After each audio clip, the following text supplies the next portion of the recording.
Hello, I am here to discuss the top 10 movie ticket prices with inflation. So just choosing within the 70s, Apocalypse Now.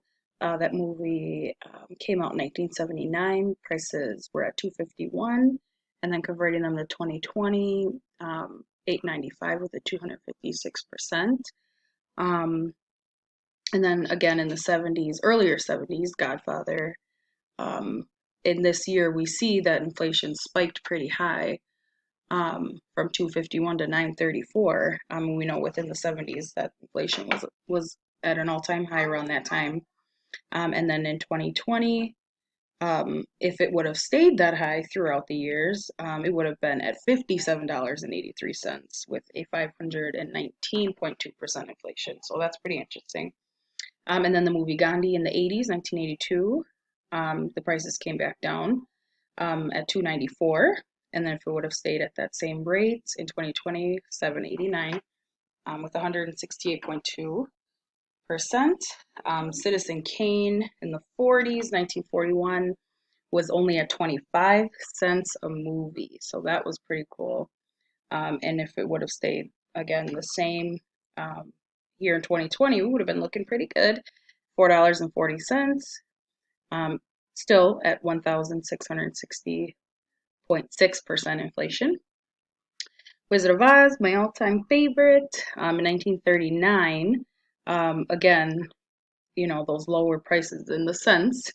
23 cents would have been 428 in 2020.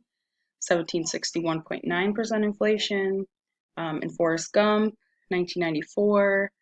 In the 90s there, $4.18. Inflation percent 74.6,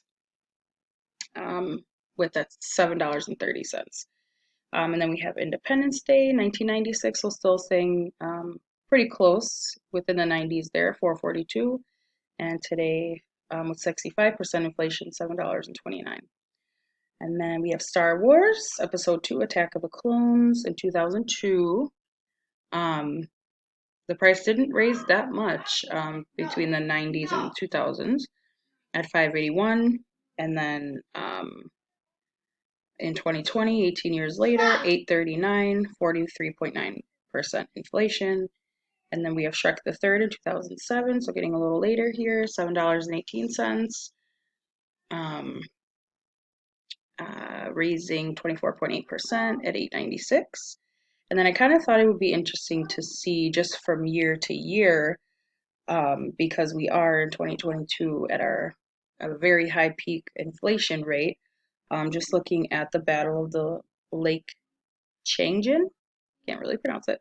Um, so 957 is about the average cost of a ticket, and the next year it bumped up with 7.9%, which is exactly right where we're at, $10.32.